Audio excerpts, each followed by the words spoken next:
हाँ आप स्टार्ट कर लो। नमो अरिहन्तानं नमो सिद्धानं नमो आयर्यानं नमो वज्रायानं नमो लोय सवसाहुनं एसो पंच नमकारो सव पावपनासनो मंगलानं च सर्वेषां परमं हवै मंगलम् परमं हवै मंगलम्। अनंत अनंत उपकारी शासनपति भगवान महावीर स्वामी के पावन चरणों में कोटिशय वंदन। आचार्य भगवंत 1008 श्री विजयराज जी महाराज साहब एवं समस्त चारित्रात्माओं के पावन चरणों में कोटिशय वंदन नमन। ज्ञान सीखने के पहले एक सूत्र बोलेंगे।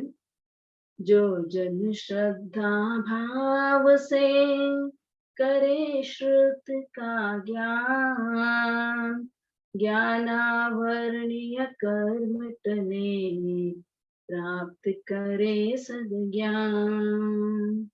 तेरा ज्ञान अनंत है मुझे ज्ञान की प्यास केवल ज्ञानी मैं बनूं यही है अंतिम आस।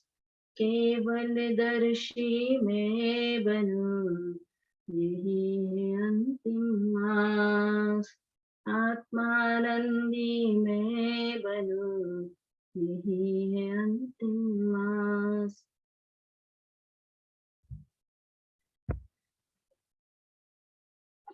पिछली कक्षा में हमने तत्वार सूत्र के 9 सूत्र तक देखे थे, 9 सूत्र तक जाने थे हमने। 9 सूत्र एक बार वापस दोहराएंगे। सम्यक दर्शन ज्ञान चारित्राणि मोक्ष मार्गः, ये पहला सूत्र। तत्वार्थ श्रद्धानम सम्यक दर्शनम, ये दूसरा सूत्र। तीसरा सूत्र है तन निसर्गा दधि गमाद्वा, ये तीसरा सूत्र। जीवा जीवाश्व बंध संवर निर्जरा मोक्षास्तत्वम, ये चौथा सूत्र। नाम स्थापना द्रव्य भाव तस्तन्यासः, पांचवा सूत्र। छठा सूत्र है प्रमाण नयैरधिगमः, निर्देश स्वामित्व साधनाधिकरण स्थिति विधानतः, ये सातवां सूत्र। आठवां है संख्या क्षेत्र स्पर्शन कालांतर भावाल्प बहुत पैश्चा, ये आठवां सूत्र। मति श्रुतावधि मनः पर्याय केवलानि ज्ञानम, ये नवा सूत्र। 9 सूत्र के बारे में हमने देखा था, इसके बारे में जाना था। अब आज 10वां सूत्र के बारे में जानेंगे। उससे पहले पिछली क्लास में क्षेत्र और स्पर्शना के बारे में कहा था। क्षेत्र यानी इसमें दिख रहा होता अगर आपको, ये जो बीच का जो है ये क्षेत्र का लिए, क्षेत्र के लिए है। इसके साइड में जो दिख रहा है, साइड में जो थोड़ा थोड़ा सा पोर्शन जो स्पर्श कर रहा है, इसके आसपास में जो स्पर्श कर रहा है वो स्पर्श क्षेत्र है। तो क्षेत्र और स्पर्श दोनों मिला के स्पर्शना है। तो पिछली क्लास में इसके बारे में जाना था हमने। आज हम लिखेंगे 10वां सूत्र तत्प्रमाणे, यानी वह 5 प्रकार का ज्ञान 2 प्रमाण रूप है। पिछली क्लास में हमने 5 प्रकार के ज्ञानों के बारे में देखा था। आज जानेंगे तत्प्रमाणे, वो 5 प्रकार का ज्ञान 2 प्रमाण रूप में है। 11वां सूत्र अध्यय परोक्षम, प्रथम 2 ज्ञान यानी मति और शुद्ध परोक्ष प्रमाण है। और प्रत्यक्ष मन्यत 12वां सूत्र है प्रत्यक्ष मन्यत, शेष 3 ज्ञान अवधि मना पर्याय और केवल ज्ञान प्रत्यक्ष प्रमाण रूप है। यानी 2 प्रकार के प्रमाण से हमने 5 ज्ञानों को जानेंगे, प्रत्यक्ष प्रमाण और परोक्ष प्रमाण। प्रत्यक्ष प्रमाण 3 प्रकार, 3 ज्ञान प्रत्यक्ष प्रमाण है, अवधि मन पर्याय और केवल ज्ञान। और मति ज्ञान और शुद्ध ज्ञान परोक्ष प्रमाण है। प्रस्तुत तीनों सूत्र में ज्ञान के प्रमाणत्व की चर्चा की गई है। बताया गया है कि वे पांचों ही ज्ञान प्रमाण रूप है। प्रमाण का सामान्य लक्ष्य पहले ही बताया जा चुका है कि जो वस्तु को समग्र रूप से जानता है वह है प्रमाण। तो प्रमाण 2 प्रकार के हैं, प्रत्यक्ष और परोक्ष प्रमाण। प्रत्यक्ष प्रमाण, अक्ष का अर्थ है आत्मा, जो ज्ञान इंद्रिय और मन की सहायता के बिना सीधे आत्मा के द्वारा होता है वह प्रत्यक्ष है। यानी जो जो ज्ञान इंद्रिय और मन की सहायता के बिना सीधा आत्मा से ही होता है वो है प्रत्यक्ष प्रमाण। परोक्ष प्रमाण, जो ज्ञान इंद्रिय और मन की सहायता से होता है वह परोक्ष प्रमाण। यानी सिर्फ जो आत्मा से होने वाला है वो प्रत्यक्ष है और इंद्रिय और मन की सहायता से होने वाला है वो परोक्ष प्रमाण है। उक्त 5 ज्ञान में से प्रथम 2 मति और श्रुति ज्ञान परोक्ष प्रमाण है, क्योंकि वे इंद्रिय और मन की सहायता से उत्पन्न होते हैं। शेष 3 अवधि, मनः, पर्याय और केवल ज्ञान प्रत्यक्ष है, क्योंकि वे सीधा आत्मा से उत्पन्न होते हैं। एक बार इसका सारांश, प्रमाण वस्तु तत्व को समग्र रूप से जाना। प्रमाण 2 प्रकार के हैं, परोक्ष और प्रत्यक्ष। परोक्ष प्रमाण इंद्रिय और मन की सहायता से होने वाला ज्ञान, वो है मति और श्रुत। और आत्मा से प्रत्यक्ष प्रमाण आत्मा से सीधा होने वाला ज्ञान, अवधि, मना, पर्याय और केवल ज्ञान। मति ज्ञान के अन्य पर्यायवाची नाम, मति स्मृति ही संज्ञा चिंता अभिनिबोधा इत्यानर्थांतरम, ये 13वां सूत्र है। मति स्मृति ही संज्ञा चिंता अभिनिबोधा इत्यानर्थांतरम। मति यानी इसका सूत्रार्थ है मति स्मृति संज्ञा चिंता अभिनिबोध, ये सब मति ज्ञान के पर्यायवाची नाम है। इनके अर्थ में कोई अंतर नहीं है, यानी ये सभी पर्यायवाची नाम है। किसके? मति ज्ञान के। मति ज्ञान के 5 पर्यायवाची नाम यहाँ पे बताए गए हैं, मति स्मृति संज्ञा चिंता अभिनिबोध, ये सब पर्यायवाची नाम है। इनके अर्थ में कोई अंतर नहीं है, यानी इत्यानर्थांतरम, इसका अर्थ है इनमें कोई अंतर नहीं है, इनके अर्थों में कोई अंतर नहीं है, यानी सेम है, पर्यायवाची है। विवेचन, इस सूत्र में मति ज्ञान के पर्यायवाची नाम दिए गए हैं। यहाँ अर्थांतर शब्द महत्वपूर्ण है, क्योंकि व्युत्पत्ति, धातु आदि तथा शब्द आदि नयों की अपेक्षा प्रत्येक शब्द में निहित वाच्यार्थ में कुछ ना कुछ भेद तो होता ही है। ये पर्यायवाची नाम तो है, लेकिन धातु आदि की अपेक्षा और नए शब्द आदि नयों की अपेक्षा से इनमें वाच्यार्थ में कुछ ना कुछ भेद होता है। 500 शब्दों में थोड़ा बहुत भेद तो होता ही है, अंतर होता है। इसी अपेक्षा से पर्यायवाची शब्दों में, शब्दों के अर्थों में भी अंतर होता है, किंतु यहाँ अर्थांतर शब्द द्वारा सभी अर्थ का निरसन करके एक अर्थ का सूचन किया गया है। इसमें थोड़ा बहुत अंतर होगा, लेकिन उसको निरसन कर दिया है और एक अर्थ में सूचित किया गया है यहाँ पे। फिर भी शब्दों के वाच्यार्थ की दृष्टि से इनके अर्थ इस प्रकार है। इन 5 शब्दों के क्या अर्थ है ये देखते हैं अभी। मति, इंद्रिय और मन से वर्तमान कालवर्ती पदार्थों को जानना। मति यानी इंद्रिय और मन से वर्तमान कालवर्ती पदार्थों को जानना, ये मति है। स्मृति, स्मरण, अनुभव में आए हुए पदार्थों का कालांतर में पुनः ज्ञान पटल पर आना, यानी पहले अनुभव किया है उसके बारे में जाना है, उसको वापस ज्ञान पटल पर लाना, वह है स्मृति। संज्ञा, संज्ञा को प्रत्यभिज्ञान भी कहते हैं। प्रत्यक्ष और स्मरण की सहायता से जो जोड़ रूप ज्ञान होता है उसे प्रतिविज्ञान कहते हैं। यानी संज्ञा और स्मृति, इन दोनों को मिला के जो ज्ञान होता है वो है संज्ञा। वर्तमान में किसी पदार्थ को देखा अथवा जानकर यह वही है जो पहले देखा जाना था, ऐसा जोड़ रूप ज्ञान होना। यानी पहले देखा था, अभी वापस उसको देखते ही स्मृति में आ जाना कि ये वही है। प्रतिज्ञान स्मृति का स्वरूप, जहाँ वह मनुष्य है वहाँ प्रतिविज्ञान का स्वरूप यह वही मनुष्य है। यह वही मनुष्य, इस वाक्य में यह मनुष्य इंद्रिय प्रत्यक्ष है और वही स्मृति में है। यानी इंद्रिय प्रत्यक्ष मति है और स्मृति में जो है वो है स्मृति। वही मनुष्य जो है वही शब्द यहाँ पे स्मृति में है। इन दोनों को मिलाकर क्या होगा? प्रतिविज्ञान होगा। नेक्स्ट आएगा चिंता। भावी वस्तु को विचारने का नाम चिंता है। भावी वस्तु को विचारने का नाम चिंता है। अभिनिबोध, वस्तु को ग्रहण करने वाला स्पष्ट बोध को अभिनिबोध कहते हैं। यानी स्पष्ट बोध होना, वस्तु को ग्रहण करने वाला स्पष्ट बोध, जिससे स्पष्टता आती है उसे अभिनिबोध कहते हैं। तो ये हो गया 5 ज्ञान के बारे में, 5 शब्दों के बारे में, मति ज्ञान के पर्यायवाची शब्दों के बारे में यहाँ तक हो गया। नेक्स्ट आएगा, नेक्स्ट सूत्र है 14वां सूत्र, तदिंद्रियानंद्रिया निमित्तम। तदिंद्रिया ननिंद्रिया निमित्तम, यानी वह मति ज्ञान इंद्रिय और अनिंद्रिय के, अनिंद्रिय क्या है? मन है। इंद्रिय क्या है? 5 इंद्रिया, वह इंद्रिय और अनिंद्रिय के निमित्त से होता है। यानी वह क्या है, यहाँ पे मति ज्ञान है। मति ज्ञान किससे होता है? इंद्रिय और अनिंद्रिय के निमित्त से, यानी इंद्रिय और मन के निमित्त से होता है।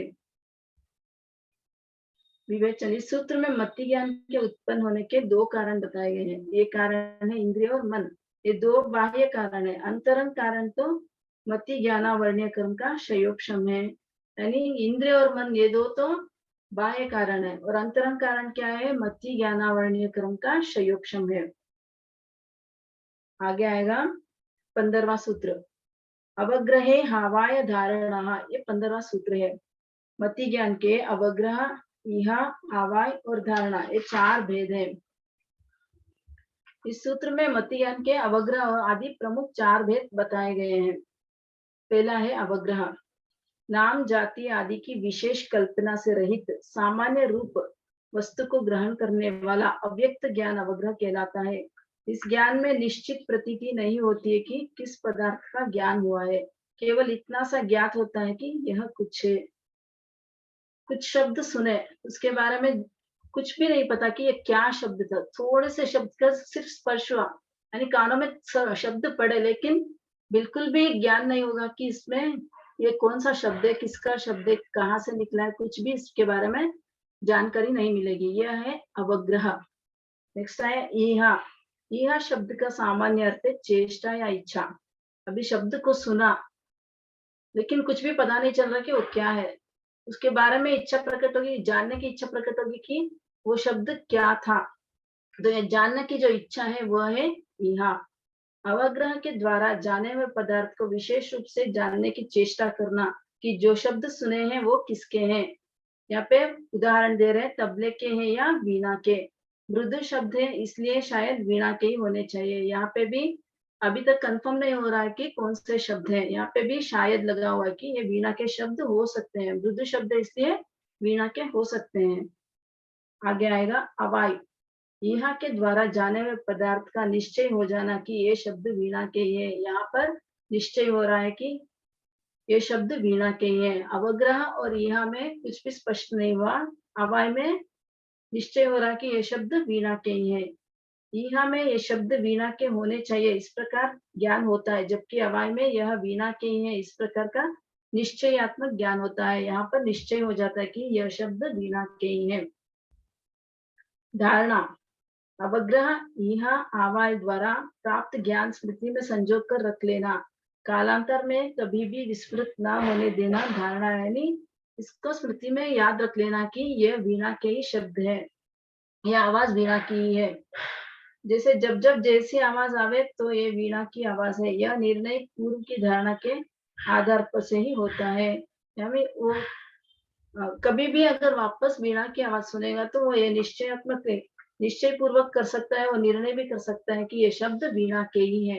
यह है धारणा। आगे आएगा 16वां सूत्र, बहु बहुविध क्षिप्रा निश्रित संदिग्ध ध्रुवाणम सेतराणम। यानी यहाँ पर 6 शब्द आए हुए हैं। बहु, बहुविध, क्षिप्र, अनिश्चित, असंदिग्ध और ध्रुव, ये 6 है। सेतराणम यानी सेतराणम प्रतिपक्ष सहित है। इनके प्रतिपक्षी इन 6 शब्दों के प्रतिपक्षी भी मिलाकर यहाँ पर आए हुए हैं। अर्थात इनसे विपरीत बहु के प्रतिपक्षी एक, बहुविध का एक विध, क्षिप्र का अक्षिप्र, अनिश्चित का निश्चित, असंदिग्ध का संदिग्ध और ध्रुव का अध्रुव। ये 6 और 6 दोनों मिलाकर 12 प्रकार से अवग्रह, यहाँ आवाय धारणा को धारणा रूप मति ज्ञान होता है। विवेचन, प्रस्तुत सूत्र में अवग्रह ये आदि के उपभेदों का वर्णन किया गया है। यहाँ पे ये सब उपभेद है इनके, अवग्रह, यहाँ आवाय और धारणा के ये सब उपभेद है। यानी 12 प्रकार से इनके उपभेद होते हैं। अब इनको जानेंगे। बहु, पहला है बहु, 2 या 2 से अधिक पदार्थ का ज्ञान होना, यह बहु है। अल्प यानी एक वस्तु को ग्रहण करने वाला ज्ञान, अल्प। बहु यानी 2 या 2 से अधिक पदार्थ का ज्ञान, अल्प यानी एक वस्तु को ग्रहण करने वाला ज्ञान। नेक्स्ट आएगा बहुविध, अनेक जातियों का अवग्रह आदि, जैसे हापुस, लंगड़ा, केसरी आम, यानी आम की अलग अलग जातियों के बारे में जाना है, क्या है? बहुविध। एक विध, एक जाति का अवग्रह आदि, जैसे एक जाति का आम, लंगड़ा आम जैसे। उसके बारे में जानना है, एक ही जाति के बारे में यहाँ पर जानेंगे, वह है एक विद।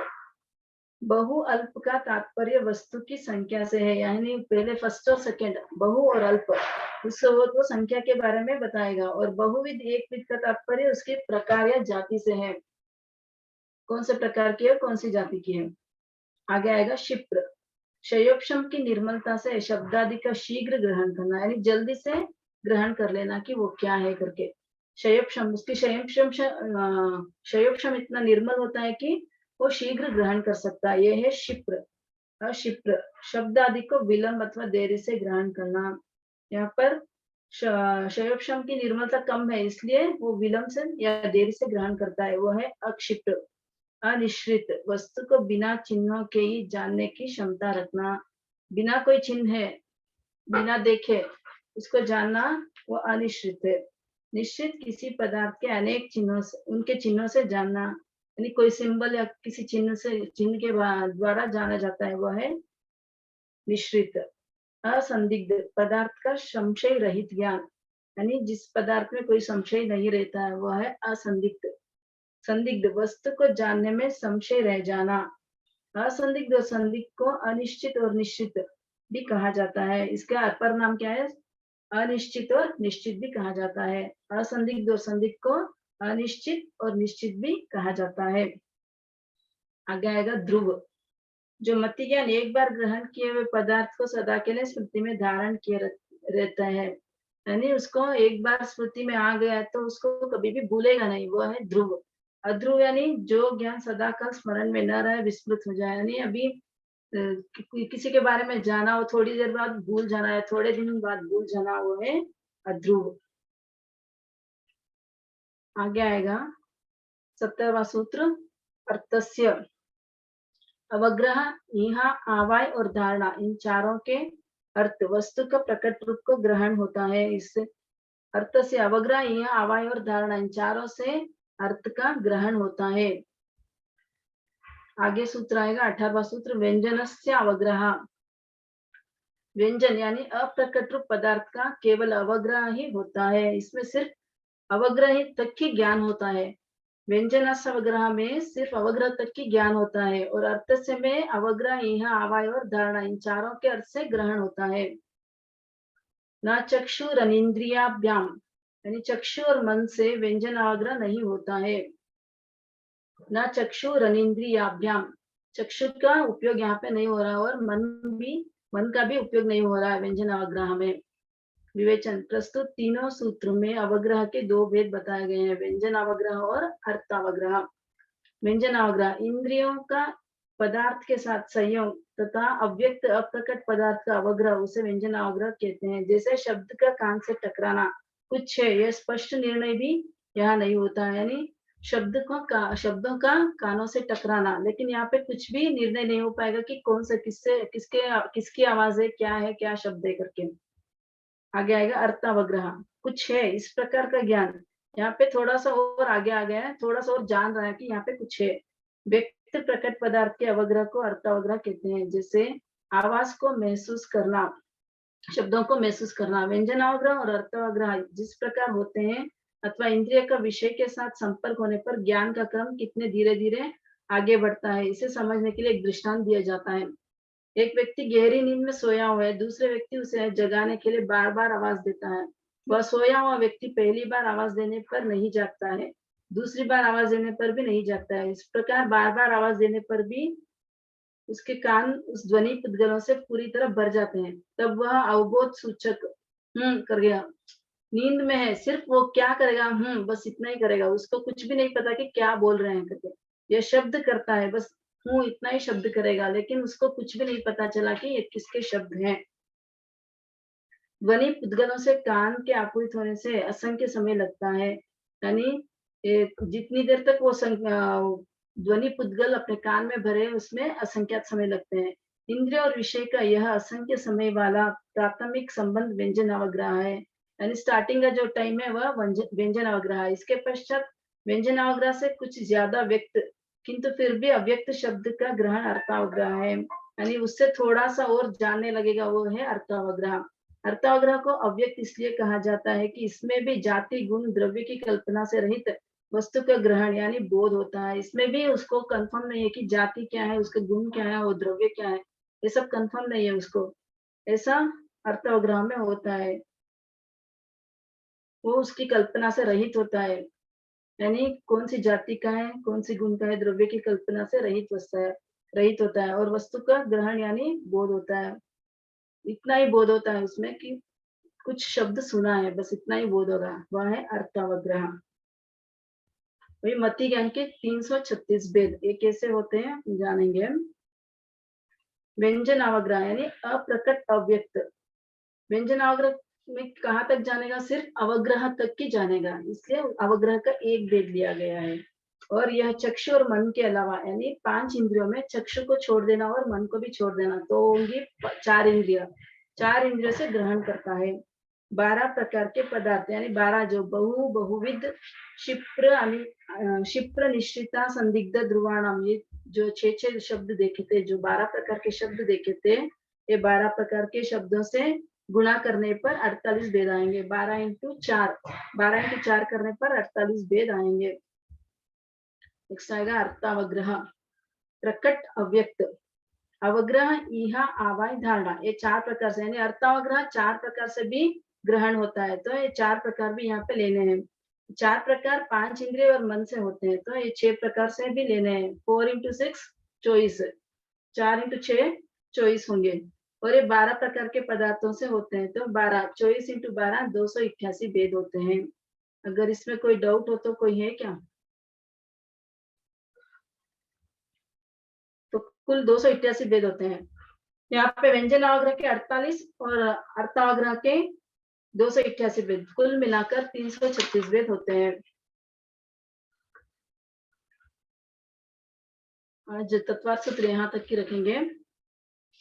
आगे आएगा कर्म का मर्म।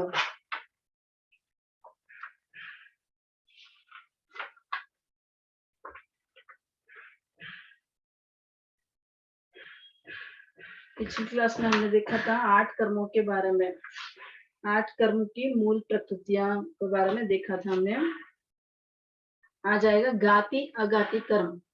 घाती कर्म, घाती कर्म जो कर्म आत्मा के मूल गुणों का घात करते हैं वे है घाती कर्म, यानी आत्मा के जो मूल गुण है उनको जो घात करने वाले कर्म है वे है घाती कर्म। पहला है ज्ञानावरणीय, दर्शनावरणीय, मोहनीय और अंतराय, ये 4 कर्म घाती कर्म है। ज्ञानावरणीय, दर्शनावरणीय, मोहनीय और अंतराय, ये 4 कर्म घाती कर्म है। आत्मा के मूल स्वभाव 4 है, ज्ञान, दर्शन, चारित्र और आत्मशक्ति। इसको दूसरे शब्दों में कहा जा सकता है प्रकाश, यानी ज्ञान से प्रकाश होगा, दर्शन से जागृति होगी, चारित्र से अनाकुलता होगी और आत्मशक्ति शक्ति का संचय होगा। ये 4 शब्दों से आत्मा, ये 4 शब्दों में आत्मा के मूल स्वभाव है। इसके विपरीत कर्म प्रकृतियां भी 4 है, इसके विपरीत 4 कर्म प्रकृतियां भी है। आवरक यानी ज्ञानावरणीय जो अनंत ज्ञान रूप प्रकाश का आवरक है, ज्ञान को आवरण करने वाला कर्म ज्ञानावरणीय। सुषुप्ति कारक दर्शनावरणीय जो जागृति के स्थान में सुषुप्ति या अजागृति पैदा करता है। मूर्छा कारक विकारक यानी मोहनी कर्म जीव के असीम आनंद को विकृत कर देता है, जो असीम आनंद होना चाहिए आत्मा में उसको विकृत कर देता है, वो है मोहनी कर्म। शक्ति प्रतिरोधक अंतराय कर्म व्यक्ति की शक्ति को स्खलित करता है, जिससे शक्ति प्रकट नहीं होती है, वो है अंतराय कर्म। आगे आएगा अघाती कर्म, जो आत्मा के मूल गुणों का घात नहीं करते हैं, किंतु वे आत्मा को ऐसा रूप प्रदान करते हैं जो उसका निजी नहीं है अपितु पौद्गलिक है, वे अघाती कर्म कहलाते हैं।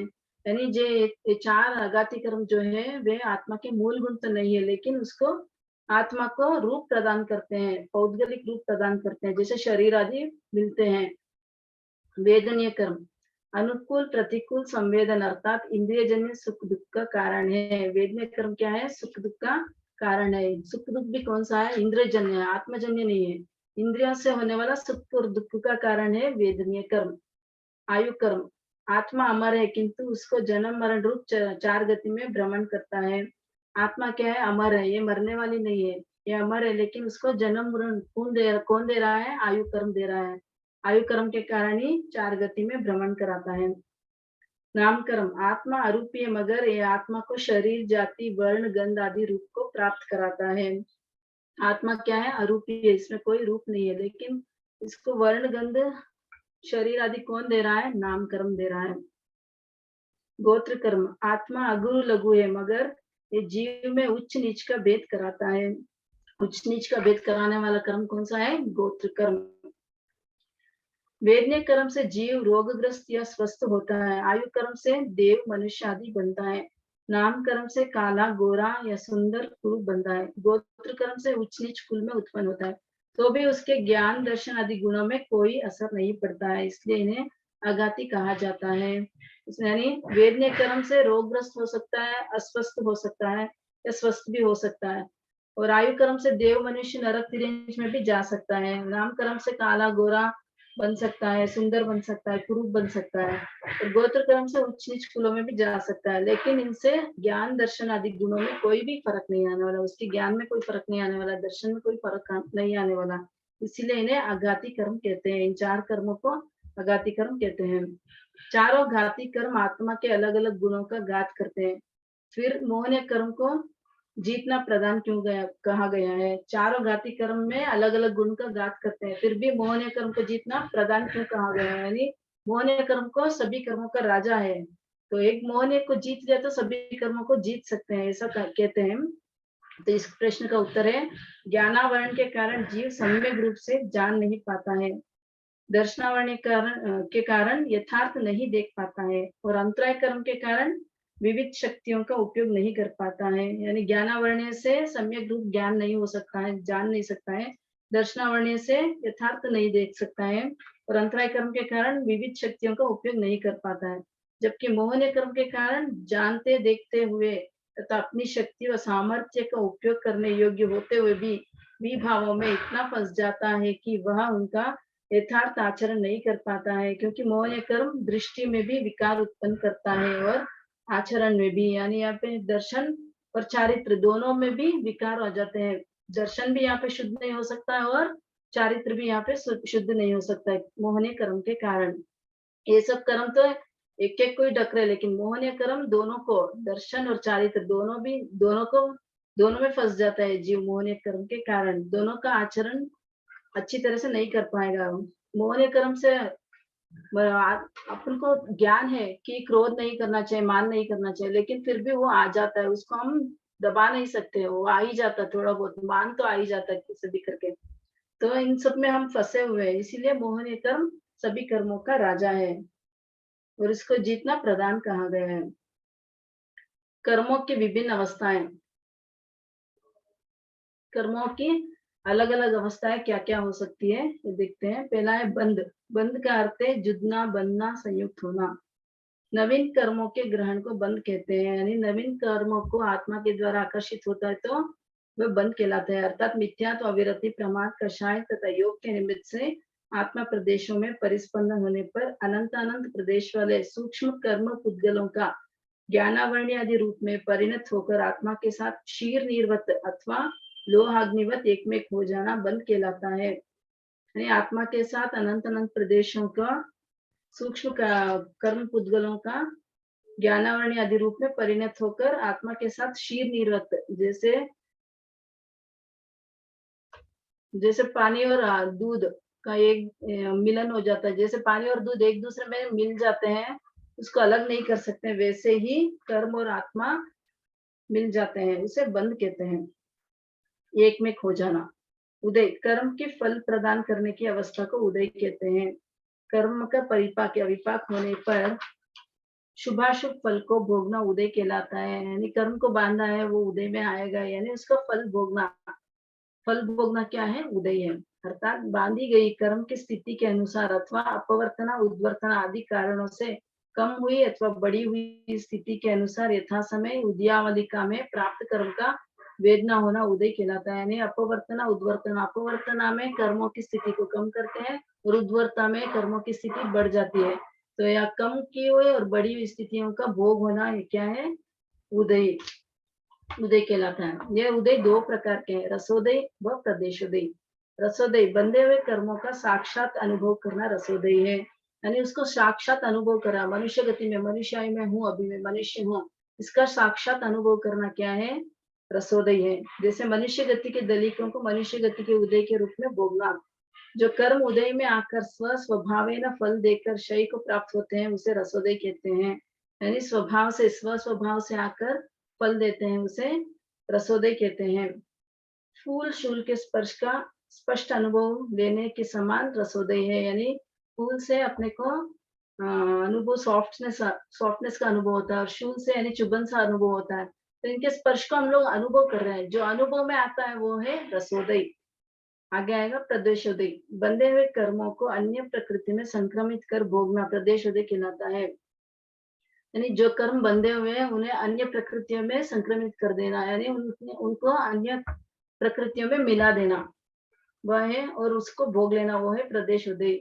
जैसे मनुष्य गति के दलिकों को देव नरक या तिर्यंज गति के दलिकों में संक्रमित करके भोगना, यानी मनुष्य गति के दलिक अभी है उदय में, उनको क्या करना, वो बोलते अभी वो देव नरक या तिर्यंज गति में है, तो मनुष्य गति के दलिकों को नरक तिर्यंज और मनुष्य और देव गति में उनके साथ में वो भोग लेता है। जो मनुष्य गति के दलिक है वो देव गति के दलिकों के साथ में भोग लेता है, नरक गति के दलिकों के साथ में उसको भोग लेता है। उसको अनुभव में नहीं आया कि वो मनुष्य गति के दलिकों को भोग रहा है।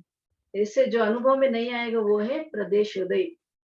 अनुदयवती कर्म प्रकृतियों के दलिकों का सहजातीय तुल्य स्थिति वाली उदयवती प्रकृतियों में संक्रांत हो जाना, अर्थात उदयवती कर्म प्रकृति के रूप में बदलकर उसके दलिकों के साथ निर्जीर्ण हो जाना स्त्रीभुक संक्रमण कहलाता है। इसे ही प्रदेशोदय कहलाता है। इसे स्त्रीभुक संक्रमण भी कहते हैं। जो अनुदयवर्ती कर्म प्रकृतियों के दलिकों का सहजातीय तुल्य यानी ज्ञानावरणी की प्रकृति है, ज्ञानावरणी के साथ में भी संक्रमित हो सकता है, और तुल्य स्थिति वाले यानी सेम स्थिति वाले हो। उदयवर्ती प्रकृति में संक्रांत हो जाना, अर्थात उदयवर्ती कर्म प्रकृति के रूप में बदलकर उसे उसके दलिकों के साथ निर्जीर्ण हो जाना। जो अभी उदय में है, ज्ञानावरणी कर्म का उदय है, और भी जो उदय ज्ञानावरणी कर्म का जो भी उदय है वो उसके साथ में मिक्स हो जाना, यानी मति ज्ञान का शुद्ध ज्ञान में मिक्स हो जाना, ये संक्रमण है। इस संक्रमण के साथ में वो उस कर्म को उदय में लाकर हम भोग लेते हैं, उसको निर्जीर्ण कर देते हैं। प्रदेशोदय से आत्मा को सुख दुख की स्पष्ट अनुभूति नहीं होती है, और न सुख दुख का स्पष्ट संवेदन ही होता है। यहाँ पे प्रदेशोदय में सुख दुख का स्पष्ट संवेदन भी नहीं होता है, रसोदय में होता है और प्रदेशोदय में नहीं होता है। उदाहरण, कड़वे चूर्ण को मिश्री के साथ मिलाकर लेने से उसके कड़वेपन का एहसास नहीं होता है। कड़वा चूर्ण है, उसको मिश्री के साथ मिला दिया और ले लिया तो कड़वापन का इतना एहसास नहीं होगा। उसी प्रकार जो अनुदयवर्ती कर्म है वो उदयवर्ती कर्म के साथ मिल जाते हैं तो उसका अनुभव अपने को नहीं होगा, लेकिन वो कर्म खत्म हो जाते हैं। इसी प्रकार कर्म का भी उदयवर्ती अन्य प्रकृति के दलिकों के साथ उदय में आकर नष्ट हो जाना, वे अपने फल का अनुभव नहीं कराना प्रदेश उदय, यानी उसका अनुभव भी नहीं होगा कि वो उदय में आ गया है कर्म। तथा कड़वे चूर्ण को खाने से कड़वेपन का एहसास होता है। इसी प्रकार कर्मों का अपने स्वरूप अनुसार फल का अनुभव कराना रसोदय, यानी कड़वे चूर्ण को वैसे ही खाना तो कड़वापन तो आएगा ही, इसको रसोदय कहते हैं। स्वभाव के अनुसार जो स्वरूप जो जैसा है उसी स्वरूप में फल देगा तो वह है रसोदय। अबाधा काल, नेक्स्ट अबाधा काल। कर्म बनने के बाद जितने समय तक उदय में नहीं आता है उतने काल को अबाधा काल कहते हैं। यानी अभी कर्म बन गया, स्टॉक में है, अभी उदय में नहीं आया, तो जब तक स्टॉक में है उसे क्या बोलेंगे? अबाधा काल। कर्म का वेदन बंद होते ही तत्काल नहीं होता है, किंतु कुछ समय विशेष तक स्थिर रहने के बाद उसका वेदन होना प्रारंभ होता है। यानी अभी कर्म बंधा अभी उदय में नहीं आए, कुछ समय तक वह स्थिर रहेगा, थोड़ी देर के लिए वो स्थिर रहेगा, उसके बाद उसका वेदन होता है। तो उसे कहते हैं, स्थिर रहने के समय को अबाधा काल कहते हैं। इसमें रसोदय एवं प्रदेशोदय दोनों नहीं होते हैं। संक्रमण, अपवर्तन आदि कारणों के द्वारा अबाधा काल से पहले ही कर्म उदय में आ सकते हैं। यानी संक्रमण और अपवर्तना से उदय काल, अभी उदय का टाइम नहीं हो, अबाधा काल से पहले भी वो उदय में आ सकता है कर्म। उदाहरण, जैसे वर्तमान में पानी कितना उबल रहा हो, लेकिन उसमें पकने के लिए डाली गई वस्तु कुछ समय के लिए बर्तन के तले में बैठ जाती है, यानी कुछ डाला, पानी उबल रहा है उसमें कुछ डाला तो वो थोड़ी देर के लिए बर्तन में नीचे जम जाएगा। उसके बाद पकना प्रारंभ होगा। इस प्रकार तले में बैठने की स्थिति और समय के समान आबादा काल समझना चाहिए, यानी वो जितनी देर बैठेगा उस समय को क्या समझना चाहिए, आबादा काल। आबादा काल सभी कर्मों का अपनी अपनी स्थिति के अनुसार भिन्न भिन्न होता है।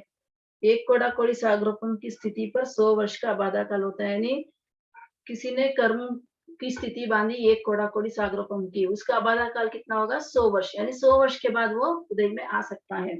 जितनी स्थिति है उतने 100 वर्ष।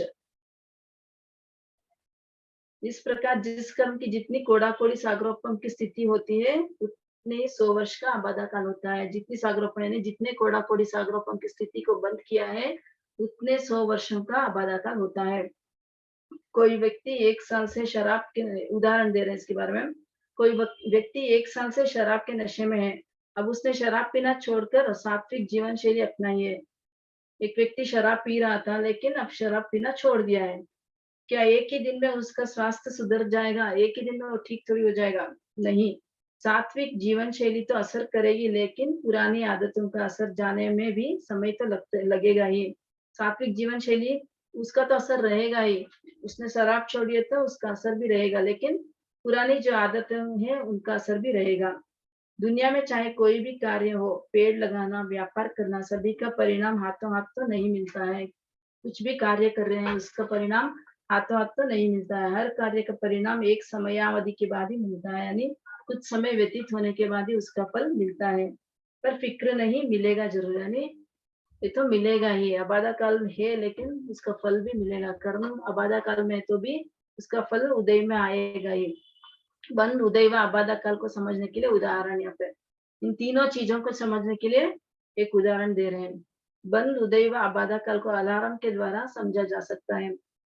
2 बजने पर 4 बजे का अलार्म भरा है। 2 बजे 4 बजे का अलार्म भरा। जब 2 बजे अलार्म भरा गया वह बंद है, यानी 2 बजे अलार्म भरा वह क्या है, बंद। और 4 बजने पर यानी काल परिपक्व होने पर अलार्म बजना उदय है, यानी 4 बजे के बाद वो अलार्म 4 बजेंगे तब वो अलार्म बजेगा, तो वो क्या है, उदय है। और 2 बजे से 4 बजे के बीच का समय यानी बंद और उदय के बीच का जो समय है वह है आबादा काल, यानी बंद और उदय के बीच में जो समय है वह है आबादा काल। आगे आएगा उद्वर्तना। जिस क्रिया या प्रवृत्ति से पूर्वबद्ध कर्म स्थिति का दीर्घीकरण एवं रस का तीव्रीकरण होता है, अर्थात एक बार शुभाशुभ कर्म बंध जाने के पश्चात उस कर्म की स्थिति और अनुभाग में अध्यवसाय विशेष के कारण वृद्धि हो जाना, उस कर्म को और अधिक उग्र या प्रखर बना लेना उद्वर्तना, यानी पूर्वबद्ध कर्म स्थिति को बढ़ा देना। कर्म स्थिति यहाँ पे क्या होगी, उसको बढ़ाएंगे। किससे बढ़ेगा? वो अपने अध्यवसायों से। जो आत्मा के अध्यवसाय विशेष है उनके कारण वृद्धि होगी, कर्मों की स्थिति में वृद्धि होगी और रस में भी वृद्धि होगी। इसे क्या कहते हैं, उद्वर्तना। उदाहरण, जैसे वनस्पति को अच्छी खाद दी जाती है तो उसके गुणधर्म में टिकाऊपन में वृद्धि होती है। जैसे वनस्पति का एक खाद देते हैं तो क्या होगा, वो ज्यादा दिन तक चलेगी वो वनस्पति, यानी ज्यादा दिन तक वो टिकेगी। उसी प्रकार अशुभ अध्यवसायों से शुभ अशुभ कर्म एवं शुभ अध्यवसायों से शुभ कर्मों की वृद्धि होना उद्वर्तना है। जैसे किसी व्यक्ति ने किसी व्यक्ति को बुरी तरह पीटा और एक कोड़ा कोड़ी सागरोपण की स्थिति जितने असाता वेदने कर्म का बंद किया, फिर मन में बार बार गहराई से विचार किया कि मैंने अच्छा किया जो इसे मार दिया, यह तो मारने लायक ही था। ऐसे अशुभ विचार करते रहने से उस कर्म की स्थिति का 2 कोड़ा कोड़ी सागरोपम हो जाना उद्वर्तना है, यानी एक आदमी ने किसी आदमी को बुरी तरह पीटा और एक कोड़ा कोड़ी सागरोपम की स्थिति को बांध लिया। उसने बार बार विचार किया कि अच्छा किया कि मैंने उसे मार दिया, उसे वो यही लायक था कि उसे मारने लायक ही था। ऐसा अशुभ विचार वो बार बार करके जो एक कोड़ा कोड़ी सागरोपम की स्थिति थी उसको 2 कोड़ा कोड़ी सागरोपम की स्थिति बना ली उसने।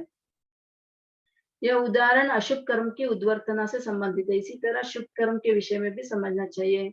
यह उदाहरण सिर्फ अशुभ कर्म के लिए था, शुभ कर्म के लिए भी इसी तरह समझेंगे।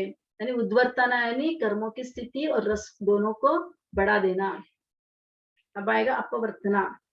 जिस शक्ति या वीर्य विशेष से पूर्व संचित कर्मों की स्थिति का अल्पीकरण यानी स्थितिघात एवं अनुभाग में मंदीकरण होता है, यानी स्थितिघात और रसघात होता है। यहाँ पे स्थिति भी कम होगी और उसका रस भी कम होता है। अर्थात एक बार कर्म बंद करने के पश्चात उस कर्म की स्थिति तथा अनुभाग में अध्यवसाय विशेष से कमी कर देना अपवर्तना है। किससे कमी होगी? अध्यवसाय विशेष से, यानी अपनी आत्मा के अध्यवसाय कैसे होंगे उस हिसाब से ये कर्म की स्थिति भी कम होगी और इसका रस भी कम होगा।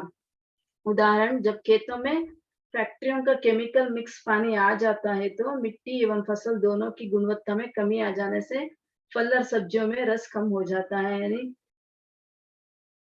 खेतों में फैक्ट्रियों का गंदा पानी आ गया तो उसकी गुणवत्ता कम हो जाएगी, मिट्टी की गुणवत्ता कम हो जाएगी और फसलों की भी गुणवत्ता कम होगी और फल और सब्जियों में रस भी कम हो जाता है तथा जल्दी कीड़ा लगकर वे नष्ट भी हो जाते हैं। इसी प्रकार ऐसे अध्यवसाय जिससे शुभ एवं अशुभ दोनों कर्मों की स्थिति व रस में कमी आती है उसे अपवर्तना कहते हैं। यानी दोनों में कमी आना, स्थिति और रस में दोनों में कमी आना है क्या है? अपवर्तना। उद्वर्तना में वृद्धि होना और अपवर्तन में घट जाना, स्थिति और रस घटेगा। एक कोड़ा कोड़ी सागरोपम की स्थिति का बंद करके फिर पाप कर्मों का पछतावा किया, मैंने उस जीव को क्यों मारा, तो इन भावों के कारण स्थिति सिर्फ एक सागरोपम रह जाएगी। यानी एक कोड़ा कोड़ी सागरोपम, कोड़ा कोड़ी यानी 1 करोड़ को 1 करोड़ से गुणा करने पर जो संख्या आएगी उसे कोड़ा कोड़ी कहते हैं। तो एक कोड़ा कोड़ी सागरोपम की स्थिति का बंद करके फिर पाप कर्मों का पछतावा कर रहा है कि मैंने ऐसे क्यों किया, मैंने उसे मारा है, बहुत गलत किया मैंने, ऐसा पछतावा कर करके उसकी स्थिति कितनी रहेगी? 1 सागरोपम। 1 कोड़ा कोड़ी सागरोपम से 1 सागरोपम की स्थिति आ गई उसकी, यानी स्थिति में कमी आ गई, उसकी तीव्रता भी घट गई। यानी वो बहुत तीव्र कर्मों को बांधा था लेकिन उसकी तीव्रता भी घट गई। इसी तरह शुभ कर्मों की भी अशुभ विचार करने से अपवर्तना होता है। यानी शुभ कर्म करके फिर अशुभ विचार करेगा तो उसमें भी कमी आएगी, यानी शुभ कर्मों की कमी आएगी। आगे आएगा संक्रमण। वीर्य विशेष से एक कर्म प्रकृति की प्रकृति स्थिति आदि का दूसरे अपने सजातीय कर्म प्रकृति की प्रकृति स्थिति आदि रूप में परिवर्तन अथवा परिणमन होना संक्रमण है। यानी एक ही कर्म प्रकृति के 8 कर्म है, जैसे 8 कर्मों में ज्ञानावर्ण को ले लिया, मति का शुद्ध में संक्रमण होना, ऐसे सजातीय यानी एक ही जाति के कर्म प्रकृतियों की प्रकृति और स्थिति में संक्रमण होना, यानी रूप में परिवर्तित होना। ज्ञानावरणीय कर्म में मति ज्ञान जो है वो शुद्ध ज्ञान में परिवर्तित होना। एग्जाम्पल, ये उदाहरण है, मति ज्ञानावरणीय शुद्ध ज्ञानावरणीय में परिवर्तित होना, ऐसे इसे संक्रमण कहते हैं। संक्रमण अर्थात अपने मूल स्वरूप को छोड़कर बंधवती अन्य सजातीय प्राकृतिक स्थिति आदि के स्वरूप में बदल जाना। अभी मूल स्वरूप को छोड़कर, यानी मति ज्ञान है तो उसको मूल स्वरूप को छोड़कर दूसरा जो कर्म बन रहा है उसके साथ में मिल जाना, सजातीय प्रकृति स्थिति आदि के स्वरूप में बदल जाना। जो अब सजातीय यानी एक ही कर्म प्रकृति में ही वो मिलेगा, यानी ज्ञानावर्णिक है तो ज्ञानावर्णिक कर्मों के अलग अलग वेदों में संक्रमण हो सकता है, ज्ञानावर्णिक के दर्शनावर्णिक में नहीं होगा और दर्शनावर्णिक के वेद में ऐसे नहीं होगा, सिर्फ एक ही जाति में होगा वो सजाति में। उदाहरण, संक्रमण की स्थिति हाइड्रोजन गैस से ऑक्सीजन व ऑक्सीजन से हाइड्रोजन गैस के परिवर्तन जैसी है। यानी संक्रमण की स्थिति कैसी है? हाइड्रोजन गैस से ऑक्सीजन में और ऑक्सीजन से हाइड्रोजन गैस में परिवर्तन जैसी है। अथवा इंजेक्शन से खट्टे फलों को मीठे में परिवर्तित करना, जो खट्टे फल है उनको इंजेक्शन लगाकर क्या होगा, वो मीठे में परिवर्तित हो जाएगा। इसी प्रकार ये संक्रमण है। नमी राजर्षि अनाथि मुनि ने असाध्य बीमारी को शुभ अध्यवसायों से साता वेदनी में संक्रमित कर दिया। उनका असाता का उदय था। नमी राजर्षि को उनका सिर बहुत दर्द हो रहा था तो असाता का वेदन था उस समय, तो उन्होंने शुभ अध्यवसाय थे, उनके शुभ अध्यवसाय से उन्होंने क्या किया, असाता को साता में बदल दिया। और अनाथि मुनि के भी, आपने सुनी होगी स्टोरी, अनाथि मुनि के भी आंखों में बहुत वेदना थी, तो उन्होंने भी शुभ विचार किया, शुभ अध्यवसाय के कारण असाता वेदने को साता में बदल दिया। यह है संक्रमण का उदाहरण। यह संक्रमण किसी एक मूल प्रकृति की उत्तर प्रकृति में होता है, एक मूल प्रकृति की उत्तर प्रकृति में होगा, विभिन्न मूल प्रकृतियों में नहीं होगा, यानी ज्ञानावर्ण का दर्शनावर्ण में नहीं होगा। ऐसे उत्तर प्रकृतियों में भी कितनी ही ऐसी है जो सजातीय होने पर भी परस्पर में संक्रमण नहीं करती है, यानी उत्तर प्रकृतियां भी ऐसी है जो संक्रमण नहीं हो सकती है। वे कौन सी है? जैसे दर्शन मोहनीय और चारित्र मोहनीय, इनका संक्रमण नहीं हो सकता है। तथा चारों आयु का परस्पर में संक्रमण नहीं हो सकता, यानी नरकायु, तिर्यंचायु, मनुष्यायु, देवायु इनके आपस में संक्रमण नहीं हो सकता। एक बार बनने के बाद वो वैसा ही रहेगा, उनका संक्रमण नहीं होगा। वो गति में हो सकता है, मनुष्य गति, नरक गति, तिर्यंच गति, देव गति, इन गतियों में हो सकता है, लेकिन आयु में संक्रमण नहीं हो सकता। गति नाम कर्म के उदय से है और आयु आयु कर्म के उदय से है। तो आज इतना ही रखेंगे, कर्म का मर्म इतना ही रखेंगे आज। आगे गति आगति के बारे में देखते हैं।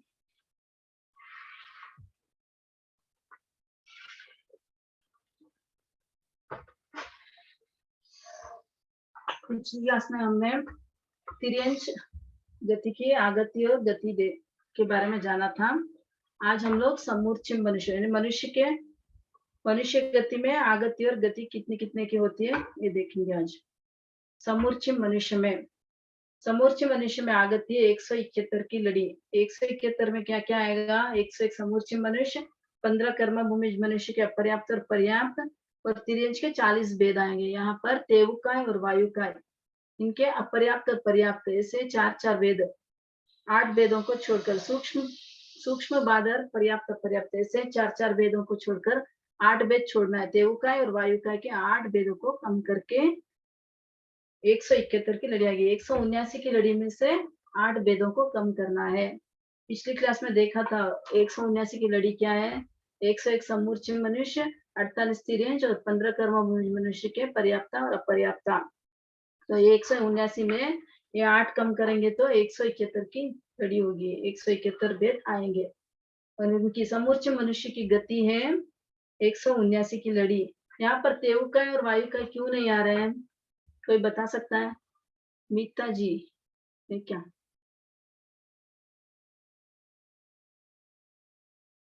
क्योंकि तेवुकाय और वायुकाय मरकर एक ही गति में जाते हैं, तिर्यंच गति में, और तिर्यंच के 48 भेद में ही जाएंगे तेवुकाय और वायुकाय मरकर। तो यहाँ पर मनुष्य में आएंगे ही नहीं। तो यहाँ पर तेवुकाय और वायुकाय के भेद कम करने हैं। उनकी गति है 179 की लड़ी। समूर्च मनुष्य मरकर 179 की लड़ी में जाएंगे, 179 भेदों में। 15 कर्म भूमिज मनुष्य में आगति है 276 की। 276 में क्या क्या आएंगे? 6 नार की, 99 जाति देवता के पर्याप्ता और 171 की लड़ी। ये हो गए 276, यानी 171 की लड़ी, 6 नार की और 99 जाति के देवता, 99 देवता के पर्याप्ता, और गति है 563 या मोक्ष की। ये सभी गति 15 कर्म मनुष्य सभी जीव के भेदों में जा सकता है। 563 जीव के भेद है, सभी भेदों में जाकर उत्पन्न हो सकते हैं और मोक्ष में भी जा सकते हैं। आगे आएगा 30 अकर्म भूमिज मनुष्य। 30 अकर्म भूमिज मनुष्य की आगति है 20 की। 15 कर्म भूमिज मनुष्य और 5 शनि तिर्यंच पंचेंद्र के पर्याप्ता। 30 अकर्म भूमिज मनुष्य में क्या है बोलते? ये युगलिक ही है। यहाँ पर 30 अकर्म भूमिज मनुष्य और 56 अंतर्द्वीपित मनुष्य क्या है? युगलिक है। तो यहाँ की आगति है 20 की। 15 कर्म भूमिज मनुष्य और 5 शनि तिर्यंच पंचेंद्र के पर्याप्ता। इनकी गति भिन्न भिन्न है। 5 देव कुरु, 5 उत्तर कुरु में 128, यानी ये युगलिक मरकर कहा जाएंगे सिर्फ देव गति में ही जाते हैं। 30 अकर्म मनुष्य मरकर कहा जाएंगे एक ही गति में जाएंगे, सिर्फ देव गति में जाएंगे। और कितने उनके कितने जीवों में जाएंगे? जीव के कितने भेद में जाएंगे? यानी 128 देवता के, 25 भवनपति, 26 मानवंतर, 10 ज्योतिषी, पहला दूसरा देवलोक, पहला किलविषय, 64 जाति के देवता के अपर्याप्त और पर्याप्त इनमें ही जाएंगे। 25 भवनपति, 26 मानवंतर, 10 ज्योतिषी, पहला दूसरा देवलोक और पहला किलविषय, 64 प्रकार के देवता हैं, इनके अपर्याप्त और पर्याप्त, यानी 128 वेदों में जाएंगे, देवकुरु और उत्तर कुरु। आगे नेक्स्ट हरिवास रम्यकवास। हरिवास रम्यकवास 126 देवता के वेदों में जाएंगे। यहाँ पर क्या कम करना? एक किलविषय कम करना, पहला किलविषय कम करेंगे। पहला किलविषय के अपर्याप्त और पर्याप्त कम करने से 126 वेद होंगे। आगे हेमवत हिरण्यवत, इसमें 124 देवता के वेदों में जाएंगे ये।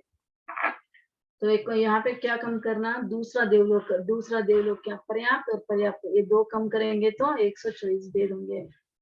आगे आएगा 56 अंतर्द्वीपज मनुष्य। 56 अंतर्द्वीपज मनुष्य भी मरकर एक ही गति में जाएंगे, देव गति में ही जाएंगे। और आगति कहाँ से है? 15 कर्म भूमिज मनुष्य, 5 सन्निधि रेंज पंचेंद्र, 5 असन्निधि रेंज पंचेंद्र के पर्याप्त आए। 25 वेद में से आएंगे 15 कर्म भूमिज मनुष्य, 5 सन्निधि रेंज, 5 असन्निधि रेंज। 25 वेदों से 56 अंतर्द्वीप में मनुष्य आते हैं। उनकी गति क्या है? देव गति ही है। तो 25 भवन प्रति और 26 वाणांतर में 51 जाति के देवता में ही जाएंगे। 51 जाति के देवता के अपर्याप्त और पर्याप्त से 102 देवता के वेद में जाएंगे। आगे है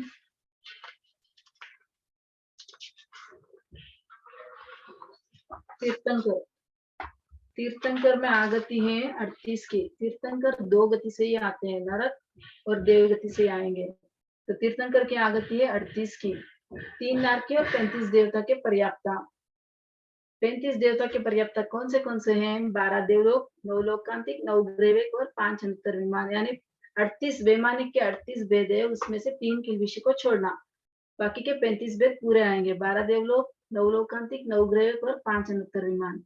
ये 35 वेद देवता के और 3 नारकी, पहली, दूसरी और तीसरी नारकी।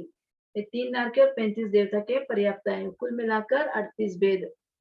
और गति इनकी मोक्ष है। तीर्थंकर काल करके मोक्ष में ही जाते हैं। आगे आएगा चक्रवर्ती में। चक्रवर्ती में आगति है 82 की। पहली नारकी प्लस 81 जाति के देवता के पर्याप्ता, यानी 99 जाति के देवता में से 15 परमाधार्मी और 3 किलबिशी को कम करना है। 18 जाति के देवताओं को कम करना। 99 जाति में 18 कम करेंगे तो 81 होंगे। 81 और पहली नारकी, तो आगति है 82 की। गति इनकी 14।